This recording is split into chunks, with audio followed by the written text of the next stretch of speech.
that's where I started to work. Still in school and stuff, so I'm just dealing with that.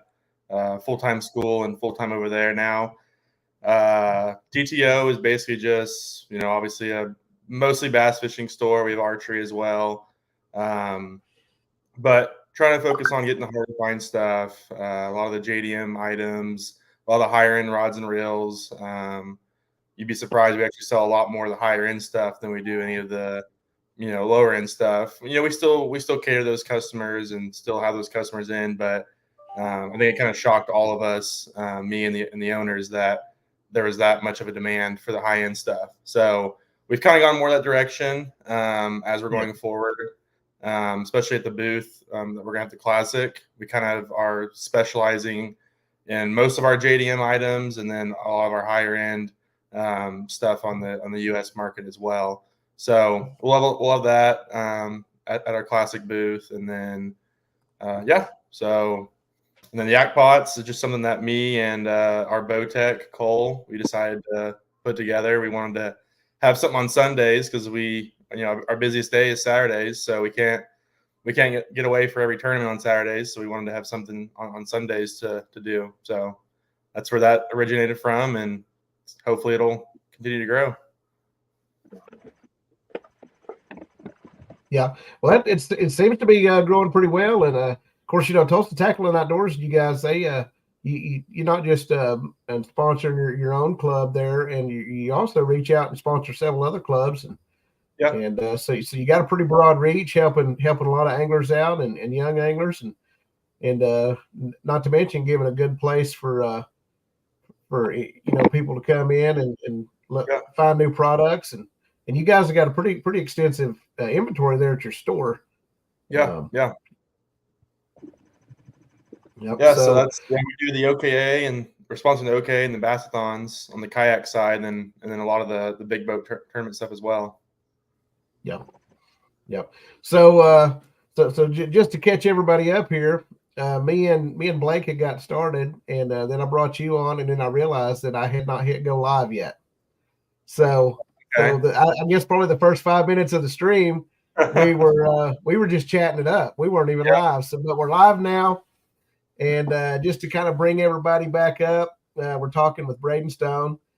He's with Tulsa Tackle and Outdoors, and he hosts the TTO Yakpot events out of the Tulsa area, and they kind of go all over the place.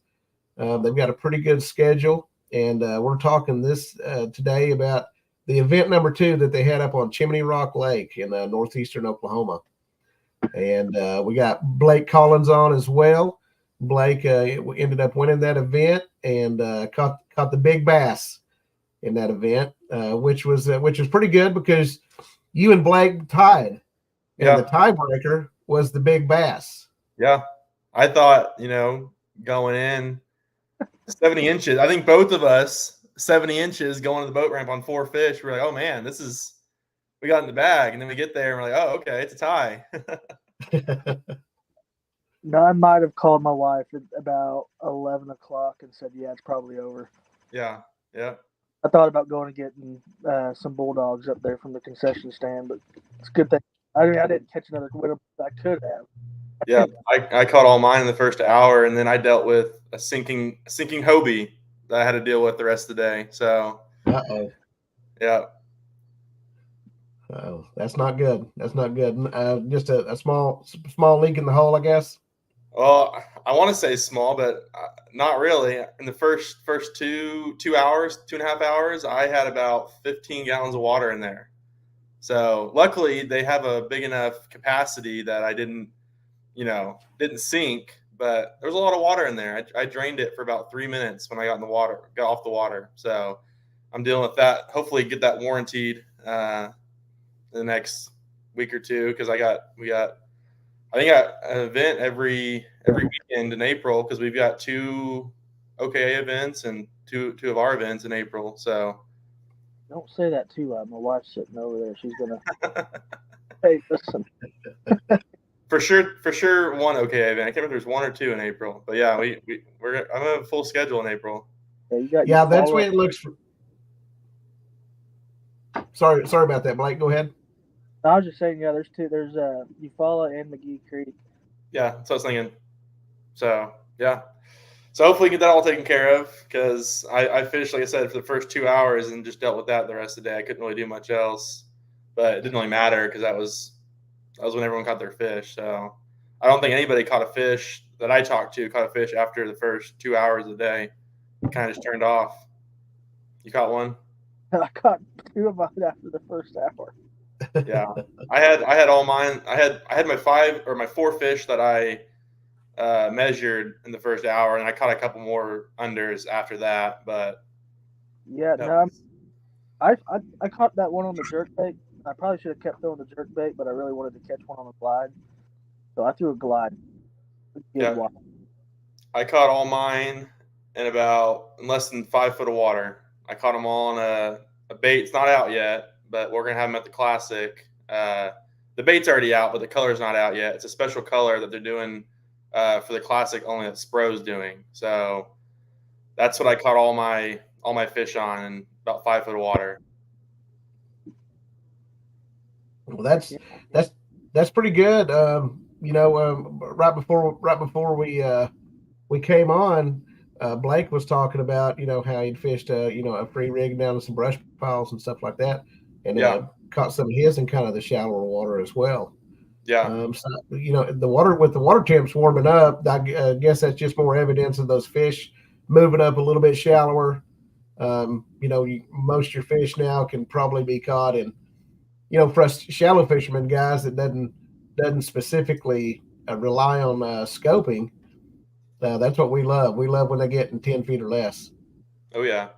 Yeah, I think my water temp in the area that I was at was 55, or it was high 40, or it's high 54. It was like 54.6 or something like that was the warmest I saw it. So it's getting pretty warm.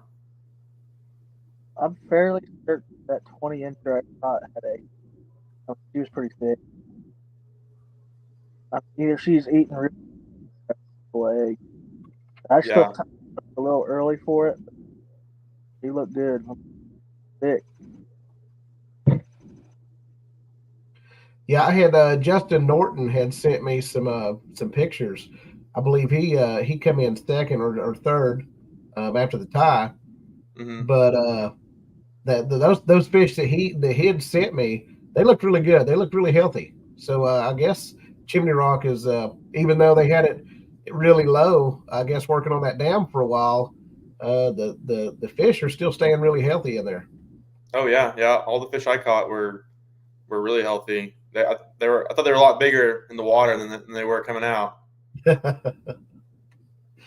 That's what it usually feels like for me every time. I after the winter dead zone, I should call it, because I don't catch much in the wintertime when it's really cold. Whenever I first get back out in the kayak and start fishing, those 2-pounders feel like 4-pounders. Yeah. Yeah. So Braden, you guys going to be set up there at the Classic? Yeah. Where's your booth going to be set up at, so these guys can come and visit you? So I believe it's going to be booth 2209, and it's by the southeast entrance. So we're going to be across the hall from all the main title sponsors. The way they do it is they put you in different rooms. So they've got 2 big rooms for one big room for your title sponsors, and they've got a second big room for higher end, higher boat sponsors, that kind of stuff. And then they've got the hallways and then 2 smaller rooms for your smaller vendors. So any of your tackle straps, any of your lithium battery brands, any of that kind of stuff are going to be in the smaller rooms or in the hallways. So okay. Yep. So we got any listeners out there, be sure and get by the expo center there and the BOK center. Yeah, right? We're gonna have quite a bit of new stuff. We're gonna have the color I was catching them on at Pumpback from Spro and Little John. We're gonna have that there, and another color I wasn't using, and then we're We're gonna have 2 more colors of the Chad from Spro. They're coming out with two classic colors for that, and then a whole mix of new classic release baits. 3 of which will be the only ones at the classic width. So there'll probably be about 10 different SKUs that are going to be either brand new or limited only to the classic that we'll have in our booth. And then about half of them will be only stuff that we have and nobody else can get. So. Oh, okay. Well, that's good. That's good. So do you guys, you got some more events coming up, and I don't know if people heard earlier, but you host your events on a Sunday. Yeah. Yep. And that way, so depending on people's schedules and stuff like that, and possibly some of the other trails, that allows them to not only follow other trails, but also allows them to get into your events pretty easily. Yeah. And and they're really affordable. So yeah, it's so it's $30 flat entry fee. 20 goes to the winner. 10 goes to big bass. And if we have over 30 anglers, then we'll pay out 3 places. So we'll pay out first, second, and third. We have that, and then we try to do them to where every event we've done this year or plan on the schedule this year will be not on the same weekend as an OKA event. So that way, let's say we've got McGee Creek on a Saturday, that way you're not having to rush back home and get ready to fish on a Sunday. You can, fish an OKA event on a Saturday, have a week break or 2-week break, and then go and fish on a Sunday. I understand how that is. My schedule is starting in April. It gets packed, and it seems like I've got an event every single weekend until July. Yep. And then, of course, there's I qualified for the All-American Kayak Classic. I believe both of you guys are qualifiers for that as well. Yep. So that's kind of a drive. It's not too bad, but for me, that'll be a lake I've never fished before. So there's a little bit of tournament prep going to be going into that.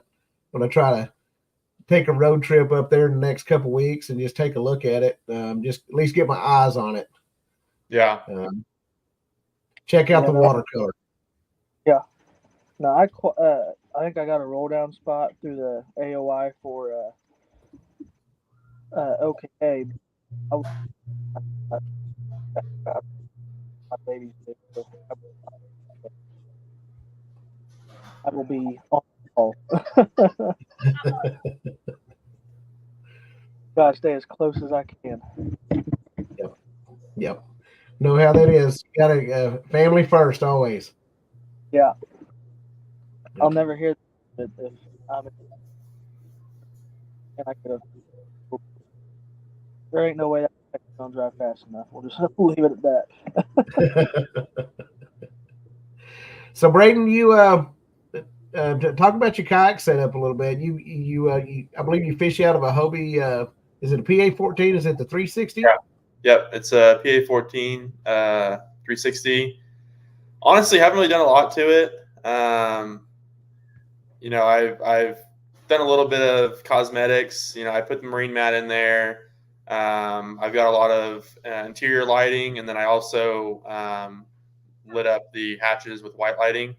And then I've got a boondocks on it.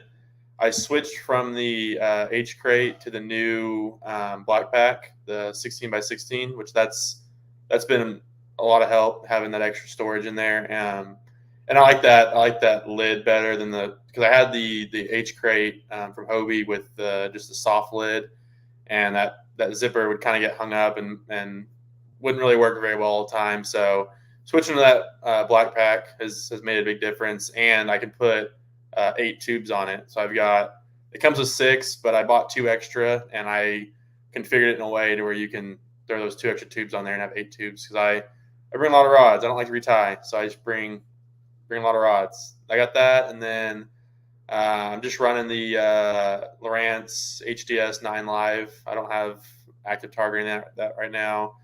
At the end of next year, I'll probably do something. I'll either do a second Lowrance and do a dash mounted somehow, and do an active target, or I'll throw a Garmin on there with an LVS 34. I haven't decided yet.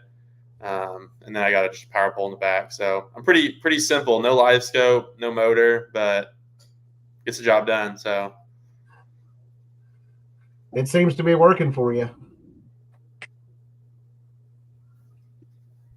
Some days. Yep. Someday, Blake, not Sunday.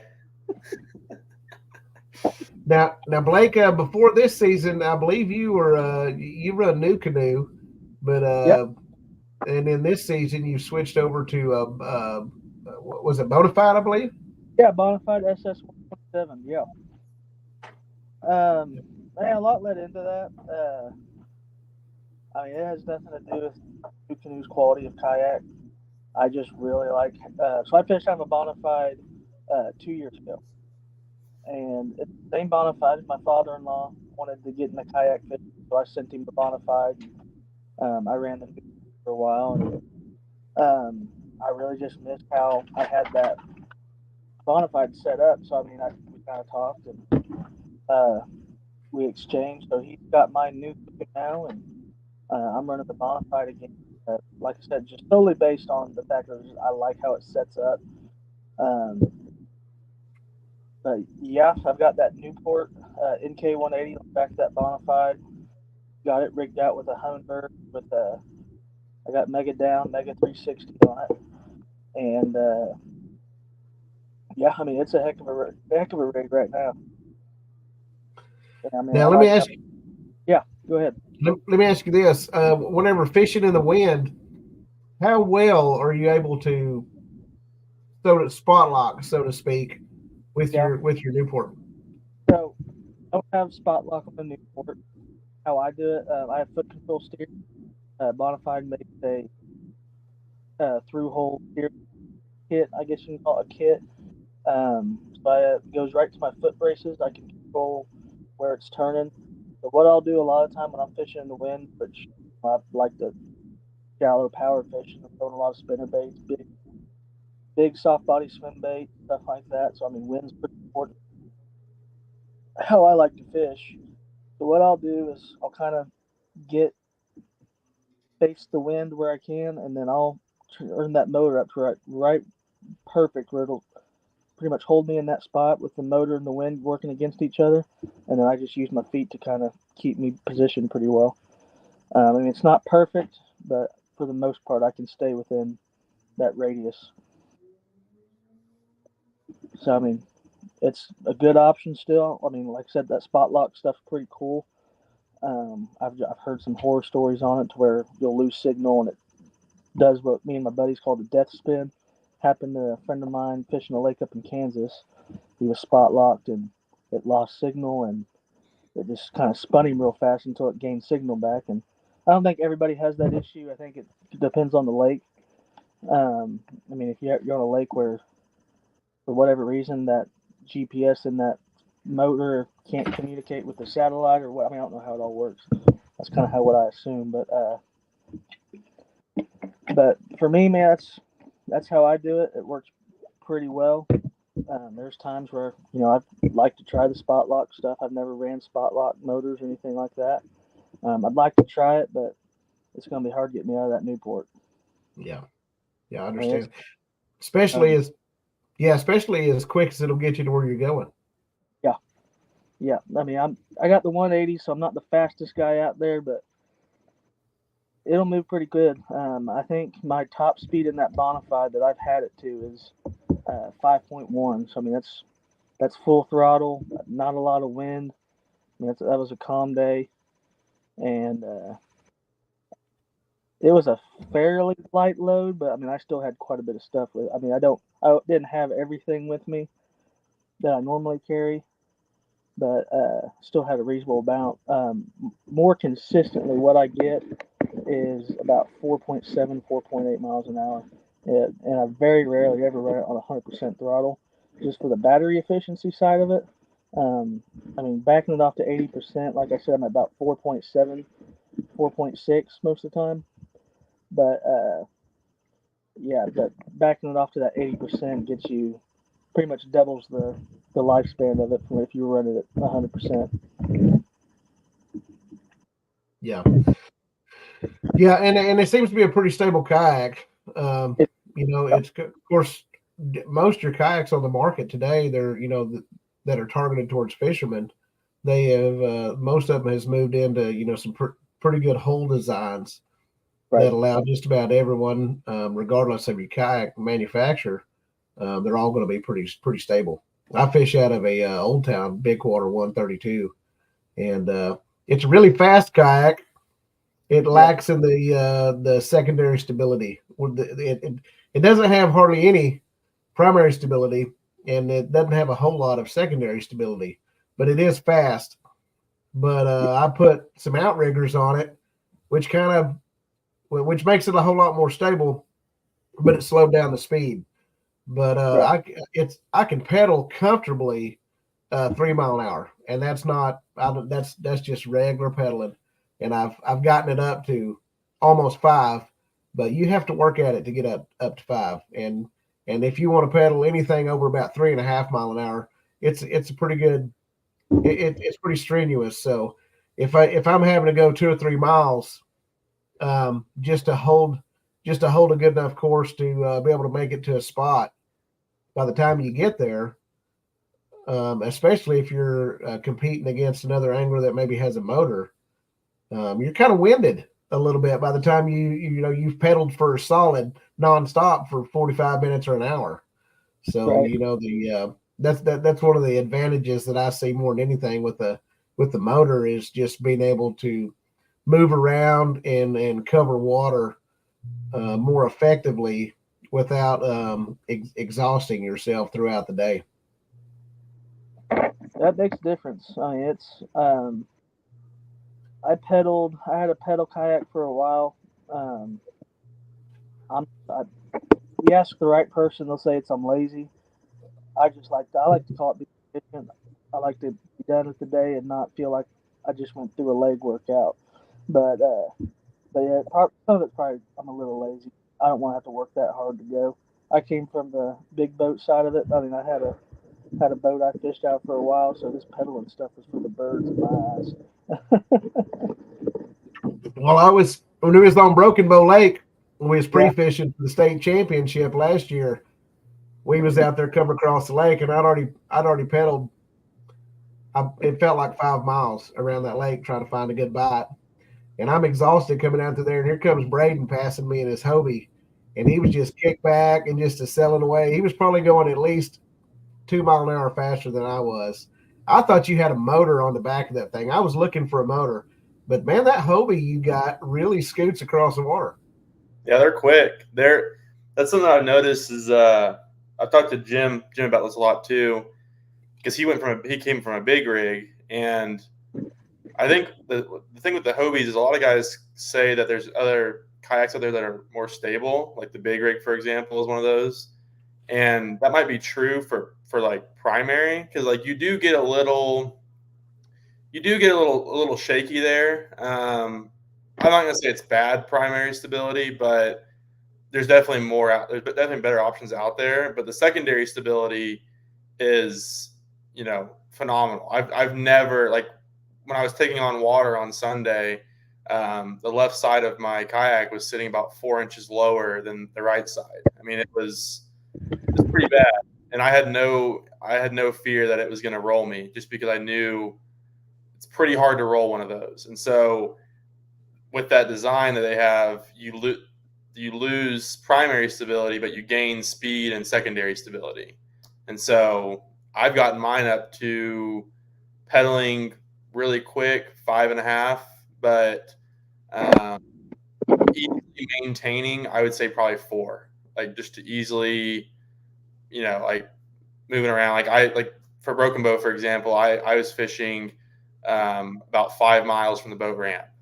So a little less than 5 miles from the boat ramp is where my spot was. And so it took me about an hour between, slowing down and speeding up and that kind of stuff. And I think the thing with the Hobies that I've noticed is, because I've fished out of prop-driven kayaks as well, the Hobies are a lot more maintainable, in my opinion. And that's kind of one of the reasons why I went that route, was the pedaling motion that you get with like any prop driven kayak, you're going to have, it's going to feel more like a bicycle to you. And so you have longer leg extensions. So it kind of wears you out faster. Whereas on the Hobies, that short, quick back and forth doesn't seem to wear you out quite as fast as a full extension, pedal like you would like a bike, like you would in a prop driven one. And so that's one of the biggest reasons. And that was something I told people. I worked at Tulsa Kayak for a while selling kayaks, was that was kind of one of the upsides to a Hobie, was that you can maintain a speed a lot longer. You can maintain a higher speed a lot longer than other ones. You just would lose other features of certain, obviously certain kayaks. So if you were looking for something similar and you wanted to have that capability to not get worn out as fast, that was kind of one of the selling points that they do have over anything with a prop on it.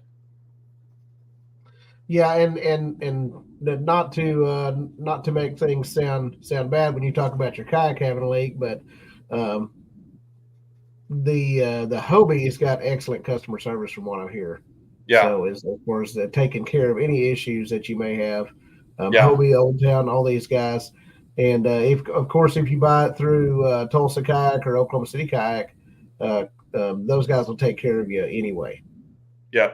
Yeah, they do the lifetime haul where you can patch it. And that's, honestly, because when they warn, this is something that is not, not covering warranties, obviously stuff you put on there. So my marine mat set and all my lights and all that, those are, Hobie can't control what you put on your kayak. And so when they go to warranty this, I'm going to lose all that. And so I would have rather just patched it and gone on, but it's inside one of the scupper holes, and there's no way to go in there and patch it. So something like that, you got to just warranty it and cut your losses. So that kind of sucks on that side, but like you said, they do have a great warranty, along with, I would say, most of your top brands. There's a couple that like to give you fits, but most of your top brands in the fishing side are going to be pretty good. I mean, I think it's also something you get when you pay that extra price tag. Obviously Hobies are the most expensive out there. There's a lot of, I experienced this when I was working at Tulsa Kayak, was there are instances where things shouldn't be warranted, but Hobie goes ahead and warranties them anyways. And I think it's something that you get when you pay that kind of money, is they're a little bit more willing to go the extra mile for you and help you out. There was several cases where I had customers come in with problems that me and the owners were like, hey, that's probably not going to get warranted, but we can submit it anyways. And they went ahead and warranted it. So that side of it, I do like. So you pay a little more, but I think you get a little more out of it as well than where you would go on some other routes. Yeah, customer service, and that goes a long way with just about any product you purchase. Yeah. The product sometimes doesn't even have to be the best product out there, and if it's got the right customer service and customer support behind, or service support, then that's it'll outweigh it, the negative benefits of whatever it is. Yep. Yeah, Yep. I don't mind to have a little bit more support. So, and that platform is amazing to fish out of. I don't think I can fish out of any other kayak going forward after fishing out of that. You just have so much real estate to, it's even like taking pictures of fish. I can put a full catch board in the bottom of my kayak and throw a net to the side of it. So if a fish tries to flop or do whatever, it's staying within the rails and within the net. I fished out of a Jackson Cuda as my first kayak, and those things are fast, but they're narrow. And I lost a couple fish off the board because you get a smallmouth that's mad and it starts flopping, and next thing you know, it's in the water. So having that, there's just a lot of that kind of stuff that you don't think about all the time, but having that is nice. Yeah. Yep, I understand that. The as far as all the kayaks I've looked at, the two that seems to be the setup the most for the angler from factory for bone stock would be the of course the Hobie, the PA series, And right now, I guess the new native, the Titan X they come out with. Yeah, that's something I wish I wish Old Town would kind of take some designs from Hobie, because they've got a great product. You know, the drive, that's honestly, the Old Town PDL drive is one of the best drives out there. The hulls are also some of the most durable that I like I said, I worked there for a year. I've been around it for a while, and so seeing what gets warranted, you get, there's a lot of repeats out there of what's either getting warranted or coming in to get patched. And Old Town was one of the ones that was very, often not in there. It was usually other brands that were either needing to get patched or set in for warranty. Yeah. When I first started getting into kayaking, I had bought a couple of inexpensive kayaks, and then as soon as I walked around in Old Town for the first time and felt how thick that hull was, it was just no flexing in it. It was just solid, and they're a little bit heavier, but for the angler that loves to fish, heavy is not your enemy. No, sometimes heavy is good. That's why these fiberglass boats, they don't drift around like an aluminum boat does. Now there's pros and cons to both, but that a little bit heavier kayak, and of course most of us fishermen, we either carry them on a trailer or in the back of our truck anyway, so we're not dragging them our big kayaks around all through the woods and over the bank and stuff like that for the most part. But that does happen occasionally, but for the most part, we're launching them in the water, and we stay in the water. Yep. That's something that I went with the biggest out there, PA 14. You can't really get much bigger than that, than like the autopilots now, because it goes from my trailer to the water, and then from the water to the trailer. And there's no, I want the most fishing room. I want the most room that I can have, most stable, and most effective. And so that's why I went with that, because like you said, you're not carrying them around. You're not in rivers. Like I usually try to go to the Illinois River at least once a year in the summer and go catch some smallmouth down there. And I won't bring the PA. I'll bring an Old Town or something or not an Old Town, an Outback, or something like that. That's more nimble, lighter, and that kind of stuff. That way, if you do have to get out and drag, we usually go in the summer, water's a little lower, not running quite as fast. And there are some areas we got to get out and drag, and having something bigger is not always better in certain instances. But when you're open water fishing for tournaments, there's not really a con to having a bigger boat. No, not at all. No. You get, like I said, you get more stability, less drifting around, and especially moving around, catching fish and turning and moving your net. You need. Kayaking was originally, I believe, to be kind of like a minimalist. Mm-hmm. And of course, you look out there at some of our kayaks, and man, we're loaded down. That 500-pound rating is we're pushing that every trip.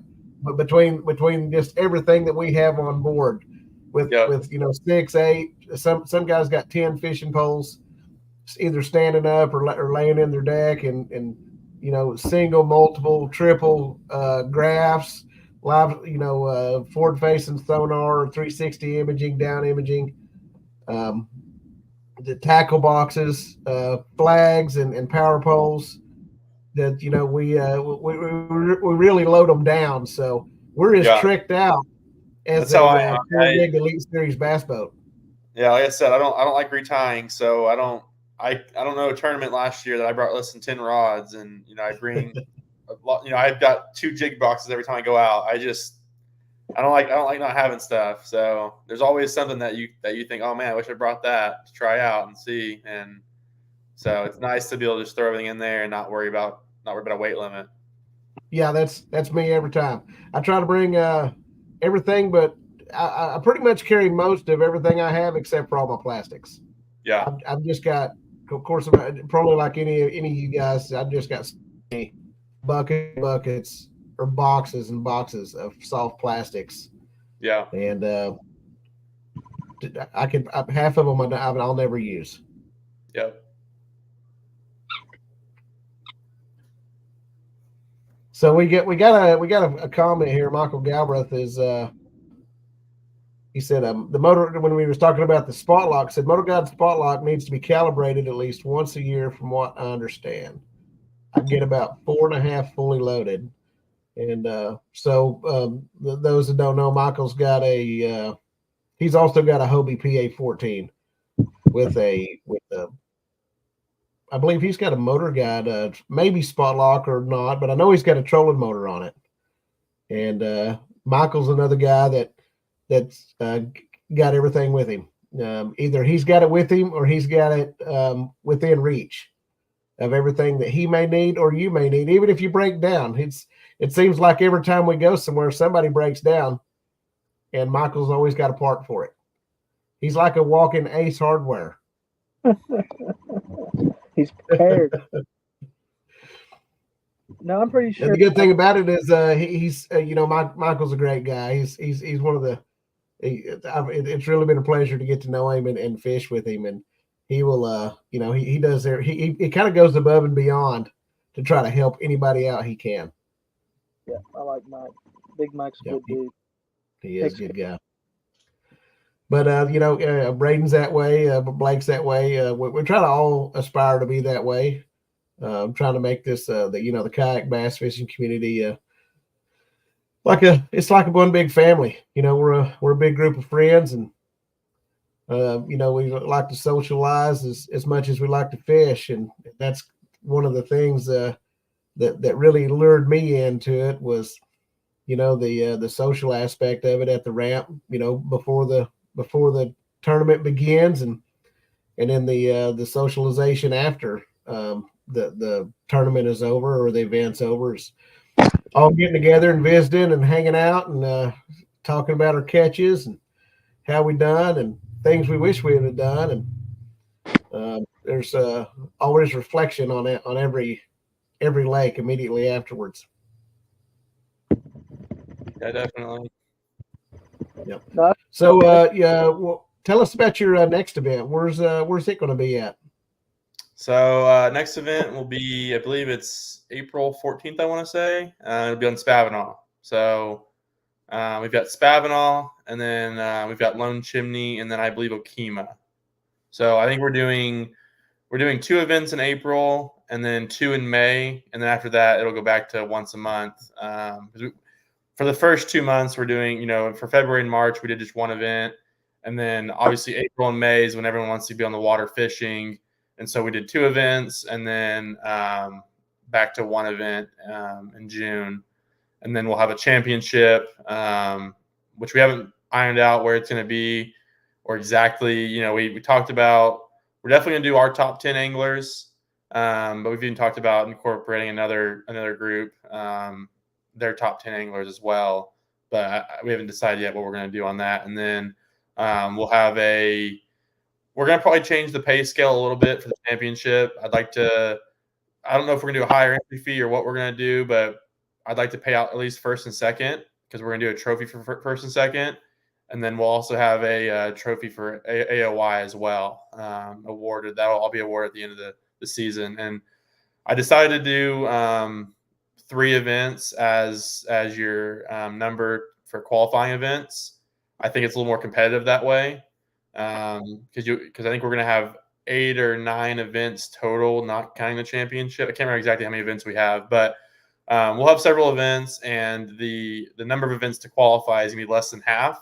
So if we get guys that show up to half of the events, they're already going to be more competitive than if we did, let's say, 5 events.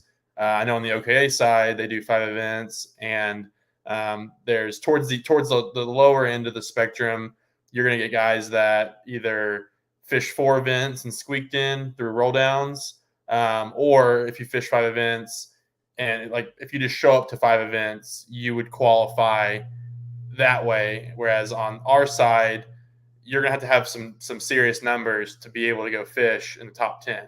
I think we've already had 21 different anglers so far on our AOI scale, somewhere in the 20s. And so, we had 9 at the first event. It was really cold, so that's understandable. I didn't realize that this event was going to be on the time change. I think that kind of hurt some numbers too, because there were about 5 other guys that I talked to the week leading up that were supposed to be there and weren't. And so I think the time change kind of affected that as well. We had 13 guys there, so I'm hoping to have a better turnout at Spavinaw, and then obviously the ones after that. But if not, if we can average 10 to 15 guys per tournament in the first season, I think that'd be a good turnout. Just considering, like I said, we're just getting into it. So, like I said, I wanted to do 3 events to be more competitive. It's going to take being probably in the top 3 at 3 tournaments to qualify. Definitely top 5. I mean, if you've got to be a top 5 angler at 3 events to qualify, I think is what it'll pan out to be. And to win it, you're probably gonna have to have for sure first and second wins on probably all 3 of your events. Definitely top 3 on all your events if you wanna win AOI. So I think it'll be really, really competitive. That'll be good. Competitive is that's the motivation for a lot of us, is it's the chasing the hardware, just getting out there and of course when you're out there on the water, you're not really thinking about what anybody else is doing. Or I'm so focused on what I'm doing. Probably more competitive with myself than I am anything. Yeah. Of catching fish and just focusing on what I'm doing. So yeah, the competitive side of it's really great. And there's so many of us that are competitive, but it kind of all brings us together to do something in the way the format that looks like you're trying to set up will bring in some pretty qualified anglers. And that's what we're hoping. Event set up. Yeah, that's what we're hoping. I don't know. So with this being our first year, our only sponsor is Tulsa Tackle. So I don't know what we're going to do as far as awards wise. I think next year we're going to try to push to be a little more, maybe try to get a couple sponsors outside Tulsa Tackle. Maybe try to do some sort of, AOI, prize with the trophy. Because this year, the trophies and stuff will be funded from outside sources and not from the tournament fees. We're doing 100% payback. So the only event that we'll have to do, take a little money out, will be Spavinaw. I think it's $1 a person for the permit there. So that one will be a little bit shorter of what it would normally be. But outside of that, we aren't going to have any other fees, any of that kind of stuff that we're pulling out of the prize pot. It'll be 100% payout. So I know Blake got every dollar that was given on Sunday. You gotta watch Blake. He's always there to take your money. Yeah, and I think that's something that guys, I enjoy, like the OKA side where you have the prize pool at the end, where I don't know what their numbers are for all their different awards, but I know we sponsor some stuff at the end of the year, and they take an X amount of dollars from each tournament to put it towards the end of the year. And at some point, I'd like to do that, but I think we have to be bigger to do that, because if you get 13 guys there and you're taking, $50 out of each tournament, that cuts into what they would have won. Especially if we get 30 guys there and they, we pay out first, second, and third. That really kind of cuts down numbers on what everybody's winning. So I like to keep it at maximum winnings until it comes to the point to where people start wanting prizes and that kind of stuff. Or might also be able to just outsource that, from sponsorships, get some donations and that kind of stuff at the end of the year. So we'll see where it takes us. Yeah. Well, there's several, we can, there's several places you can reach out for to endemic and non-endemic sponsors. A lot of these guys get on, and some of your non-endemics, the trend for them is they usually jump on for a year or so and then back out, kind of back and forth there. Yeah. At least that's what I've noticed, is that on the non-endemic side, they kind of jump in and out quite a bit. And it seems to be in just about everything that they sponsor, not just fishing, but other sports events as well. But and then of course you got your endemic sponsors that'll jump in and be outdoors full-time sponsor like Tulsa Tackle and Outdoors. Yeah. So Braden, Blake, give y'all a little bit to try to do this every show. Is if you have any sponsors or shout outs that you'd like to talk about or let everybody know about, go ahead and I'll go ahead with that if you want to. Go ahead, Blake. Yeah. So same as last time, really. Bill Lewis, iRod, and Realist Co. They just finalized up something going on with Newport. So for at least the remainder of this year, I'll be associated with Newport vessels. They've got your trolling motors. They've got you can get my exact setup through Newport, which is the NK 180, the new NK 300, which is just the higher performing one from mine. Makes you go faster than what I would be going.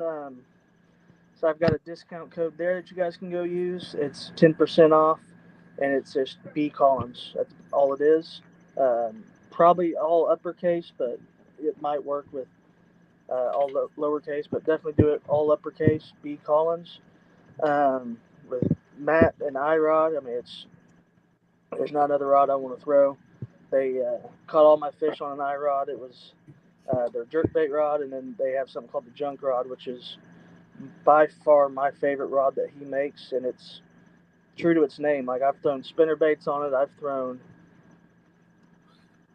chatter baits on it. I've flipped a jig with it, flipped a Texas rig. This weekend I was throwing the free rig on it. It is a versatile rod that you can do a lot of different things on. Realist Co., it's just a guy that I work with. He has a clothing brand he's really into fishing, all that stuff. Makes really good fishing apparel, makes great hats, great shirts. And as far as Bill Lewis goes, I don't really have to give them an introduction. They've been around forever. Caught one of my fish on their jerk baits, the 120 sized scope stick, Pro Blue. Their 100 size is another great jerk bait too. But yeah, they've been around forever. They've started launching a lot of new stuff. It's not just the rattle trap anymore. They've got square bills all the way up to 12-foot diving crankbaits. So definitely check them out, and they'll take care of you. Like I said, they've been around forever. They don't really need an introduction.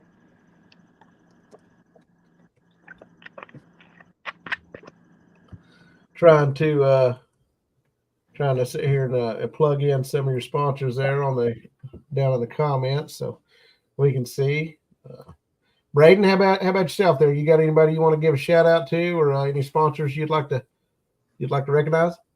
Yeah, my one and only is gonna be Tulsa Tackle. They sponsored me last year, and then this year as well. So like I said, it's just they've done a lot for both the bass boat side and then also the kayak side, and they've really jumped on board with the kayak stuff. We get a lot of kayak guys in there, and they definitely see that what we're doing for these tournaments is working out, and we're helping them and they're helping us. So that's been good. But yeah, that's really it. You can get every single thing that I threw at that tournament that I caught all my fish on at Tulsa Tackle. I know I didn't in the podcast. I didn't say the bait, but it is there, and you can get it there. It is there, and I'll charge a $20 fee for anybody that wants to know what he was throwing. You should come in there and say, hey, what was Blake throwing? And this goes for every tournament too.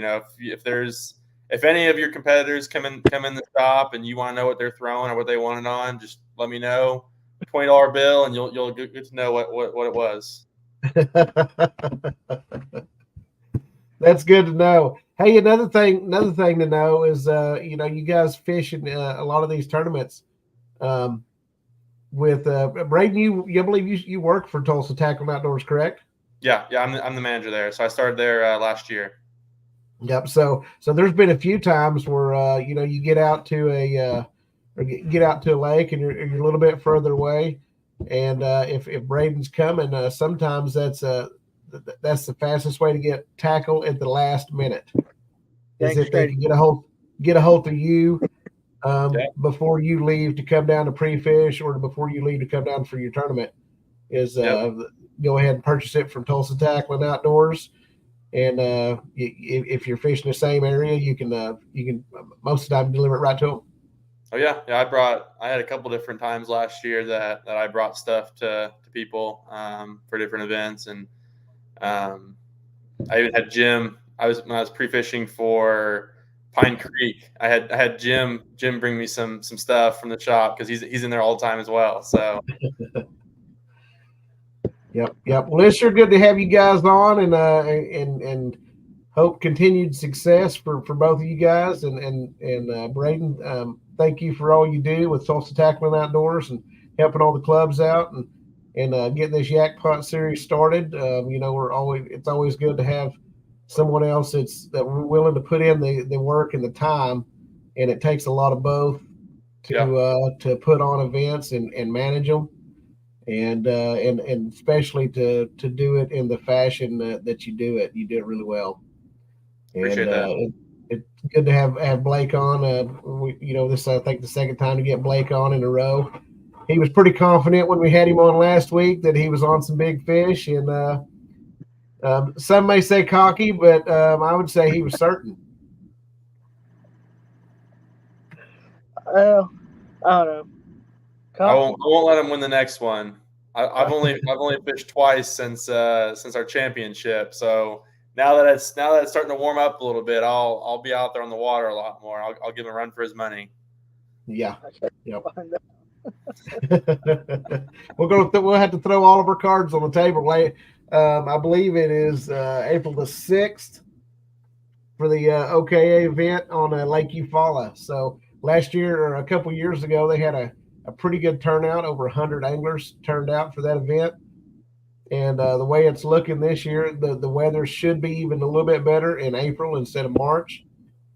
And we should have quite a turnout for that event as well. So if there is a good turnout, there'll be a pretty good pay, the way the pay will work out. So there'll be some pretty good checks cut. Yeah. I think they're doing top 20%. So more people there, more people, you got better chance you got to cut something. Yep.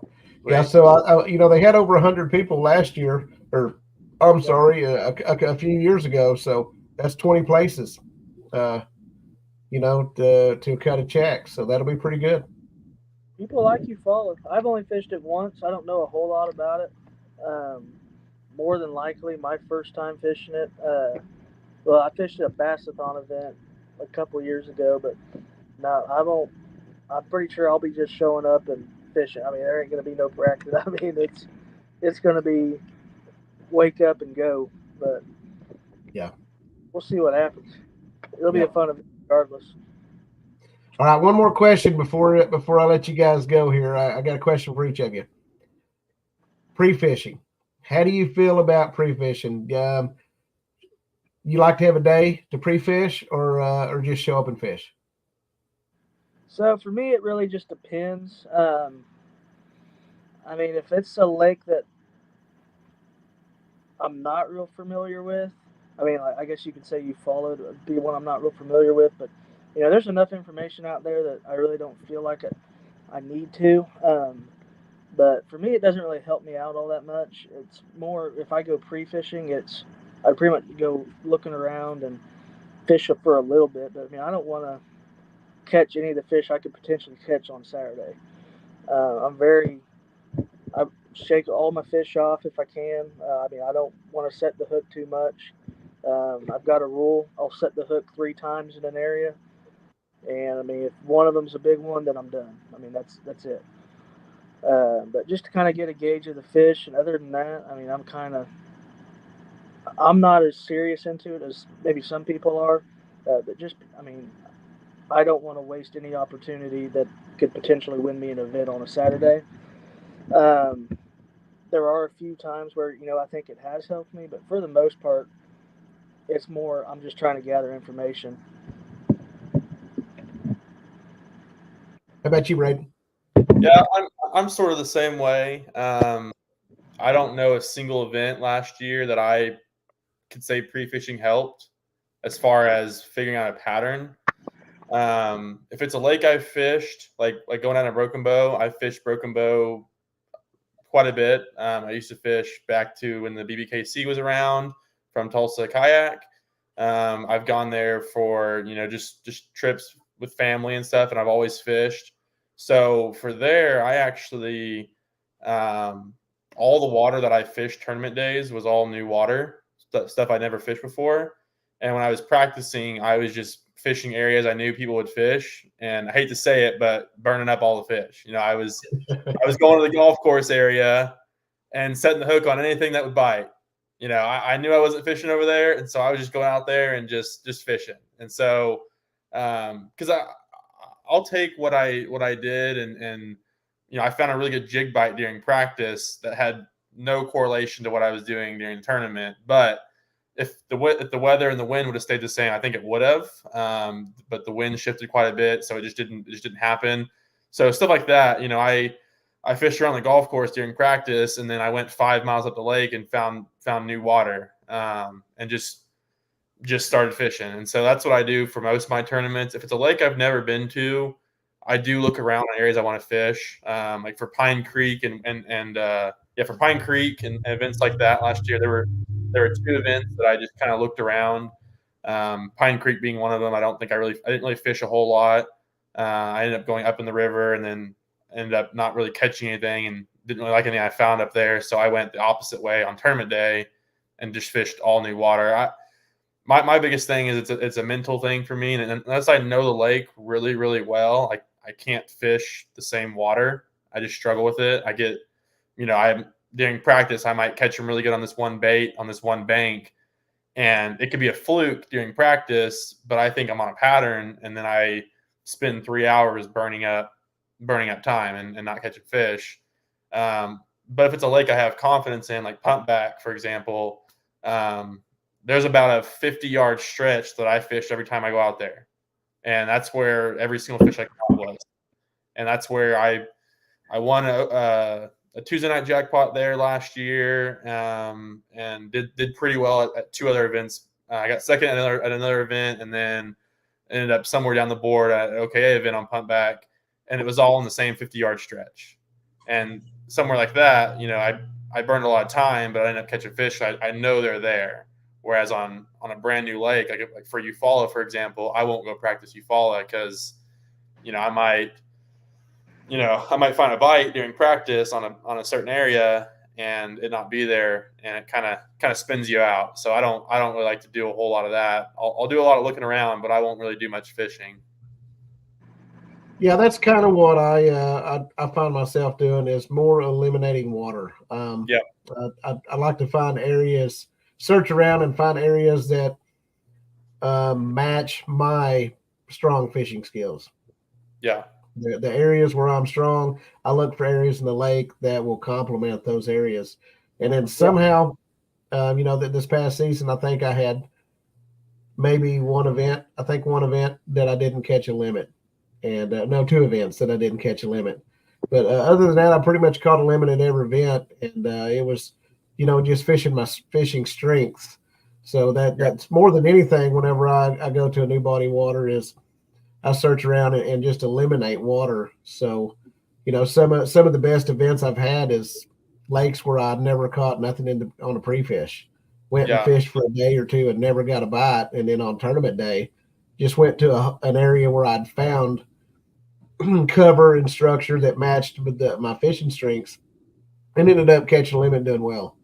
So yeah, that's kind of the same for me. And kind of like you Braden, if I get on a good bite, I usually try to get out of that area and not really to go burn up other people's fish, but just to go fish. It's hard to not fish whenever you get on a good bite.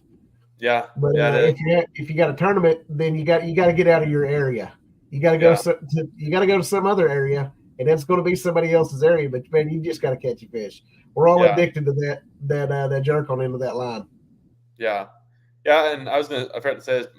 Actually, a lot of my pre-fishing, if you want to say, is all done in map study. I spend more time looking at looking at the contour lines, looking at past water levels, all that kind of satellite stuff. I spend more time doing that than anything else, because fishing's not random. You don't get on a random bank and the fish just happen to be there that day. There's a reason why they're there. And so doing a lot of either studying on YouTube, studying on Google, and then taking that into map study, you can usually show up to a spot and catch fish based on the knowledge that you have. In the middle of winter, you're probably not going to go fish the back of a creek in 2 foot of water. During the spawn, and there's a big flat back there, you're going to. And so that's just kind of stuff that I look into whenever I'm fishing. And you can narrow down more water being on the water, but you at least have somewhere to start, if you start looking while you're off the water. Right. Yeah, I agree 100%. I started my map study. I don't get too far ahead of myself, but I started looking at Eufaula in about mid-January. Of really just picking it apart, looking at having it side by side on my computer with Google Earth, kind of looking at how that time of year, typically where the water's at and stuff like that. But I started that one in pretty early, and I've kind of moved on. I'm starting to look at McGee Creek a little bit, but